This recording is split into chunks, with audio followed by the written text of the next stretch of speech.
All right, sports fans, how's everybody out there doing?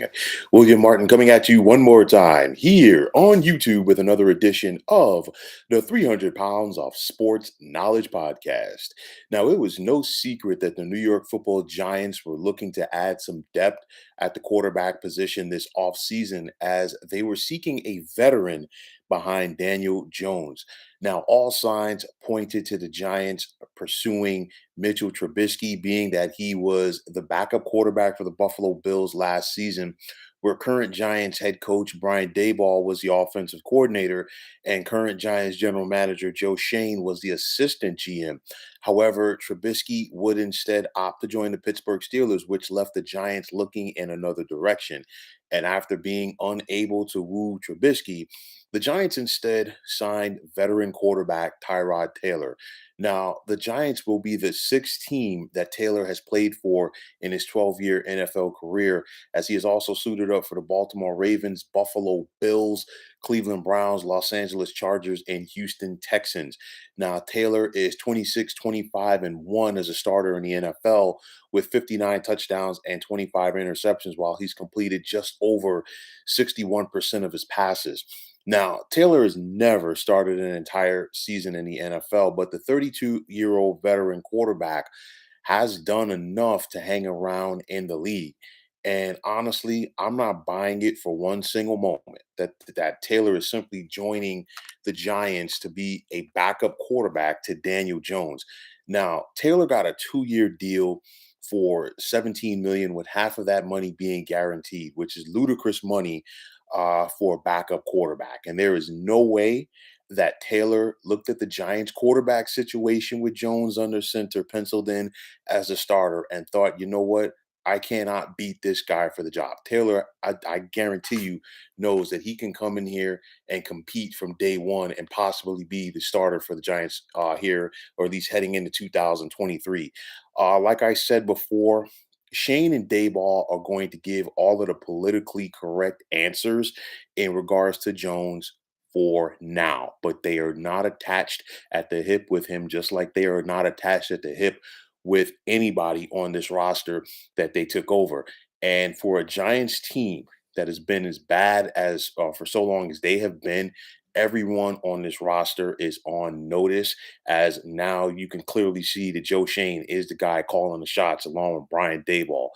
I still will not be surprised if the Giants draft a quarterback at some point in this draft. It's probably not going to be round one, probably middle rounds, maybe a day three scenario where I could see New York taking a quarterback. And I said that at the beginning of the Joe Shane, Brian Dayball era.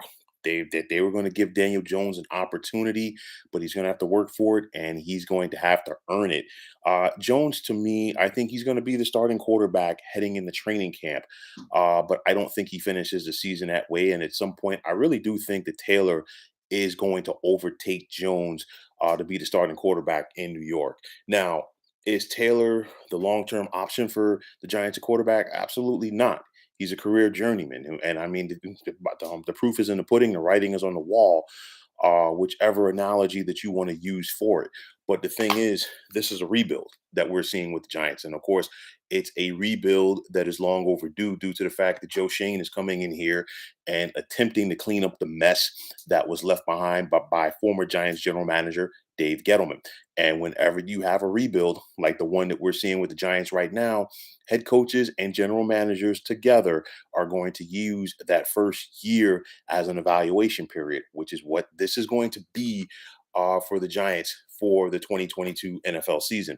Now, neither Taylor or Jones are franchise quarterbacks, but this is what Shane and Dayball have to deal with, as I feel that whoever is going to be the Giants starting quarterback for 2023 is not currently on the team's roster.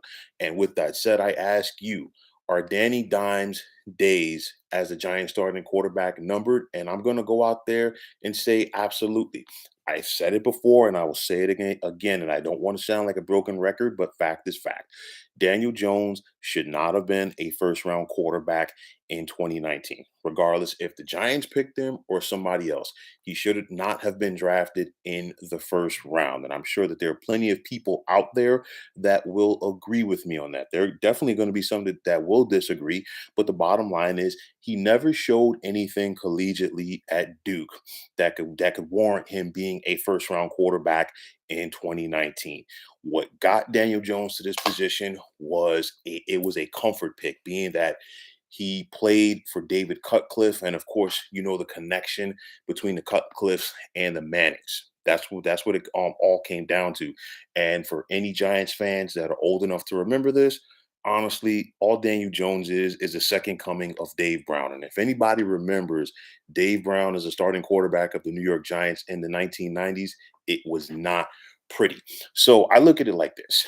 Is Daniel Jones going to take enough steps forward to keep his job this year? I doubt it, because now he's got to go out there and deal with a new head coach, new system, so to speak.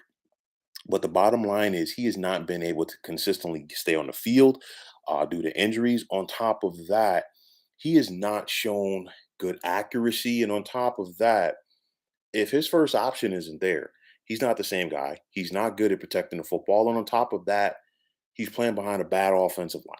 So when you factor all of that together, you know what? It's a recipe for disaster. And with that said, I don't see um, Brian Daboll and Joe Shane having the same patience with Daniel Jones that Joe Judge had.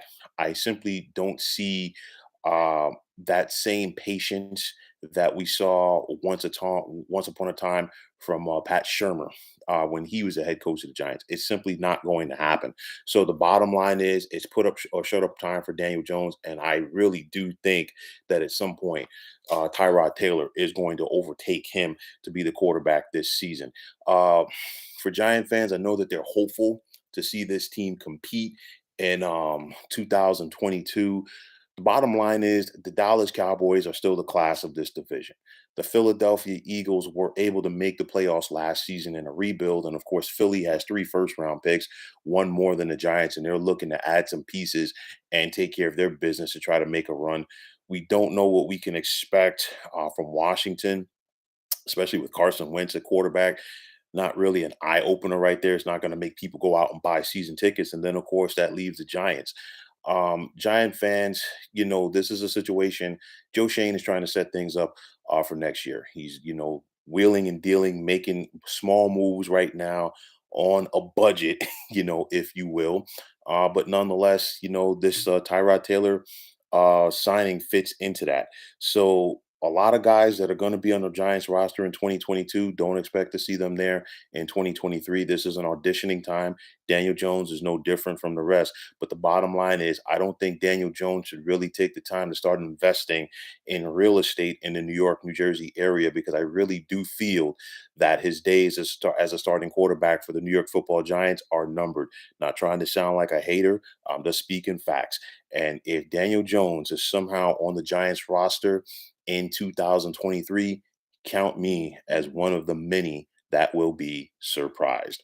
So, folks, that is going to wrap it up. And as always, I want to take this time out to thank you for tuning into the 300 Pounds of Sports Knowledge podcast here on YouTube. I want to take the time out to thank all of you fine folks out there for tuning in. And if you have not already, please feel free to subscribe to this channel. Now, if you're on Twitter, please feel free to follow me at 300 Pounds of Sports. And like I always say, if you follow me, it will be my pleasure to follow you right back. There's also the sports discussion group on Facebook at the Sports Depot 365. You can check it out. Drop a line and be a part of one of the better sports debating sites going on social media. So once again, fine folks, my name is William Martin.